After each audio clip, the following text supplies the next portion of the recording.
شوټي نشو کولی ولې حالات داسې دي چې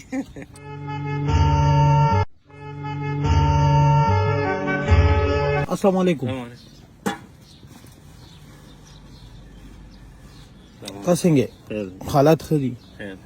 ما دې ګاډي مخې ته مې ځان په زور زور کو ځان دې را باندې وکړو څنګه چې نه بس زما خیال نو اخوا مې خیال و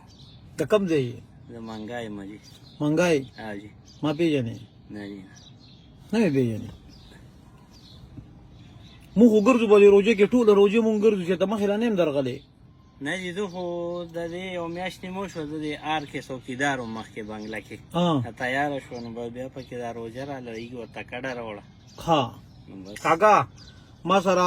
ماشومان دي یتیمانان چې د چا نه مور نه پلار ټیک شو هغې مونږ سره دي هغې له مونږ د روژه ماتي لپاره فنډینګ کوو چاندې ولا راټولو بیا د روژه ماتي لپاره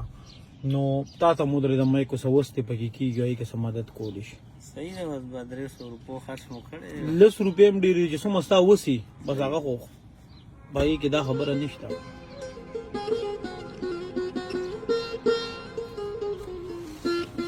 200 روپۍ یې پکې راکړی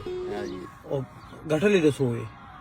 بس دغه لږ غونتې خرڅ شوی روژه ده لا سکولونو میلونو کې هم چوټي نو دا چې تا مال راکړی ته به کور ته څه وړی بس خرڅېږي به توکل دی الله پاک راځي نن د جمعې ورځ د جمعې پر ورځ ولې روتې روزم زه خو بس روزم دي چې چوټي وکړې بیا څه چل کېږي نو بس چوټي نشو کولی ولې حالات داسې دي چې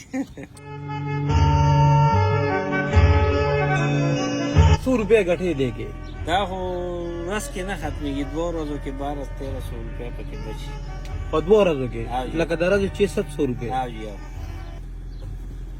چې یو بل کار وکړو چې نن د 500 روپۍ پاتې شي بیا به څنګه وي الله خوشحاله کړه دوا مو کوي جزاک الله دا والے بچی مچی رشتہ بچی مې نشته نشته یار لسکاله مې شو واده خو واړه نشته بس صرف یو ته یو بیبی دا مور مې دا خزه مې دا ها مورم دشتا ماشاءالله او خزم دې دا بچی مې نشته دي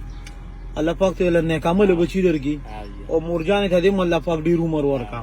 بیا یو بل کار کو کاکا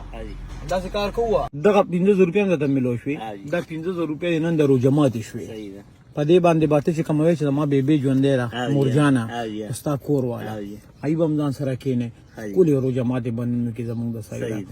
چې دا نن د خپل مزدورین ملو شو او خپل رو جماعت مو کې دا زمونږ د پاره ټیک شو جی کم ماشومان د پاره چې تعالی 200 روپۍ راکړي کم چې یتیمانان دي اغه له به الله پیدا کی دم زماله سایډه والا صحیح شو اوس ما د اجازه ته الله الله الله الله